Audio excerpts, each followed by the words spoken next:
So இந்த compound நமக்கு வந்து பார்த்தீங்கன்னா இந்த கொஸ்டின் நமக்கு வந்து கிரிக்னாட் ரீஜனை பேஸ் பண்ண கொஸ்டின் தான். ஆனால் இங்கே என்ன பண்ணுறாங்கன்னா புதுசாக வந்து நமக்கு இங்கே என்ன கண்டுபிடிக்கும் பார்த்தீங்கன்னா சி வந்து கண்டுபிடிக்கணும். சி வந்து என்னதுன்னு கண்டுபிடிக்கணும். அப்புறம் இங்கே வந்து ஆர் வந்து நமக்கு வந்து என்னதை கண்டுபிடிக்கணும். ஓகேவா? அங்கே ஆர் வந்து என்ன குரூப்பாக இருக்குன்னு சொல்லிட்டு நமக்கு வந்து கண்டுபிடிக்கணும். அப்போ இந்த காம்பவுண்ட்லேருந்து நம்ம என்ன பண்ணணும், ஆரை வந்து நம்ம வந்து டிட்டர்மைன் பண்ணணும். ஸோ அதான் இந்த கொஸ்டினில் இருக்கிற ஒரு யூனிக் ஃபியூச்சர் நம்ம வந்து சொல்லலாம். ஓகே, ஆனால் இதுவும் நமக்கு வந்து கிரிக்னாட் ரீஜனை பேஸ் பண்ண ஒரு கொஸ்டின் தான். ஓகேவா? இப்போ நம்ம என்ன பண்ணுறோம்னா நமக்கு வந்து சி வந்து நமக்கு வந்து என்னன்னு தெரியாது இல்லையா?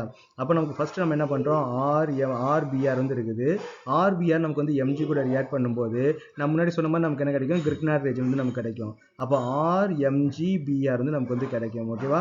ஸோ இந்த ஆர்எம்ஜிபிஆர் வந்து நமக்கு என்ன பண்ணுறோம், போன தடவை மாதிரி வாட்டருக்கு பதிலாக நம்ம என்ன பண்ணுறோம், இந்த D2O வந்து யூஸ் பண்ணுறோம். அப்போ D2O ஒன்றும் கிடையாது, ஹைட்ரஜனுக்கு பதிலாக நம்ம என்னென்னா டியூட்டியம் ஐசோடோப்ஸ் வந்து நம்ம வந்து யூஸ் பண்ணியிருக்கோம்.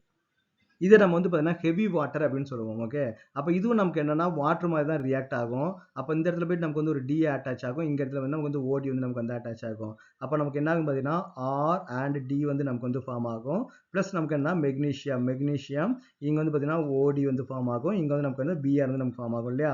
அப்போ அங்கே வந்து டி வந்து இருக்காங்க. அப்போ நமக்கு என்ன இங்கே நமக்கு என்ன ப்ராடக்ட் வந்து கொடுத்துருக்காங்க அப்படின்னு வந்து பார்த்தீங்கன்னா CH3, அப்போ CH, அப்போ நெக்ஸ்ட் CH3, இங்கே வந்து நமக்கு வந்து டி வந்து கொடுத்துருக்காங்க. ஓகேவா? அப்போ நமக்கு வந்து இங்கே இருக்கிற டி வந்து இங்கே இருக்குது. அப்போ அந்த ஆர் குரூப் என்னன்னு பார்த்தீங்கன்னா இதான் நமக்கு தேவையான ஆர் குரூப். ஓகேவா?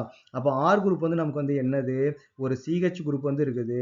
அதுக்கு ரெண்டு பக்கம் நமக்கு என்ன இருக்குது, CH3 இருக்குது, CH3 வந்து இருக்குது. இதான் நமக்கு வந்து என்னது, ஆர் குரூப். அப்போ இது ஆர் குரூப்பாக இருந்துச்சு அப்படின்னா நமக்கு வந்து சி வந்து நமக்கு என்ன இருக்கும், அப்போ இதான் நமக்கு வந்து சி நம்ம வந்து ஐடென்டிஃபை பண்ணி வச்சிருக்கோம் இல்லையா? அப்போ ஆர் இருக்கிற இடத்துல இந்த வேல்யூவை நீங்கள் போட்டிங்க அப்படின்னா இந்த இடத்துல நமக்கு என்ன பார்த்தீங்கன்னா தனியாக எழுதிடுவோமா? அப்போ see which is equal to என்ன வரும்னு பார்த்தீங்கன்னா இந்த CH இருக்குது, இங்கே CH3 இருக்குது, இது CH வந்து இருக்குது. இதான் நமக்கு வந்து ஆர் குரூப் இல்லையா? அப்போ ஆர் குரூப் இருக்கிறதுல நம்ம வந்து ஆரை வந்து எழுதிட்டோம். அது போக நமக்கு என்ன MgBr வந்து நமக்கு வந்து இருக்கும். அப்போ இதான் நமக்கு என்னன்னு பார்த்தீங்கன்னா காம்பவுண்ட் வந்து நமக்கு வந்து சி.